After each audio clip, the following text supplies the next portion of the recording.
Okay, so the trains are going on strike again. Ah, dearie me. Why do we still have trains that rely on people in 2022? There is such thing as driverless trains already in other countries. Too right. I mean, they're paid a ton of money, the people that drive trains, and all it really is doing is going along a fixed length of track. There is no proper driving per se. There's no steering wheel. The brakes do almost nothing. The stopping distances are so ridiculous that if something does happen, you're not avoiding it, you're hitting it. Like a car stuck on the tracks or something like that. And in any case, you could have that all linked to an emergency stop system, like an e-stop on a big piece of industrial machinery.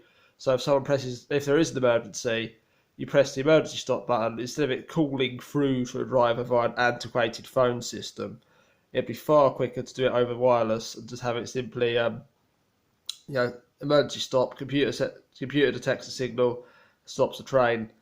Although it's not going to be stopping it any faster, really, because the brakes are so poor anyway. But I mean, it would be just as much of a function as the driver, if not slightly faster, because of course there's no latency of it being a computer.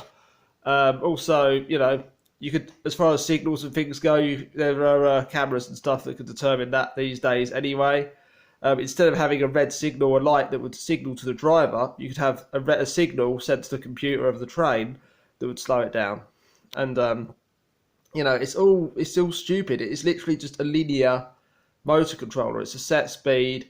It's got to stop at certain points. You could have that either via GPS or simply have a radio, like a radio beacon, if you like, sending a signal to the train that the station's coming up in X amount of yards, X amount of meters, and it tells the motor to turn off and to apply the brakes. I mean, that technology's been around for decades, really, but with modern technology such as GPS and cameras and stuff like that, you could have this deployed everywhere, cheaply, easily.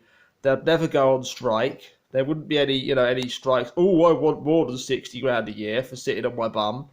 It would just literally be plug and play, get on it, it goes. That's all there is to it. Any emergency situation's handled by a switch, essentially, and the computer carries out the operation as it's told. It would avoid human error, if anything.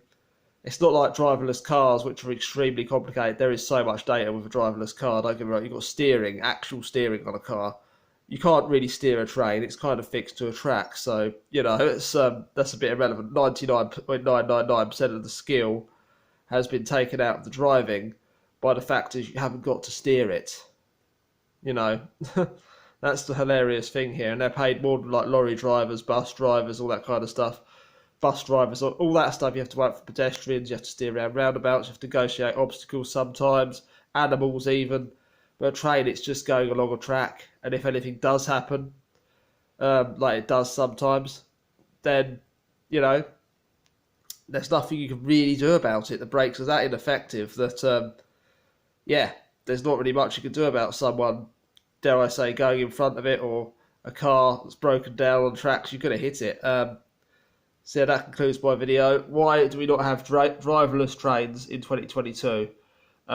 Train drivers going on strike again over, that concludes this video. Thank you for watching.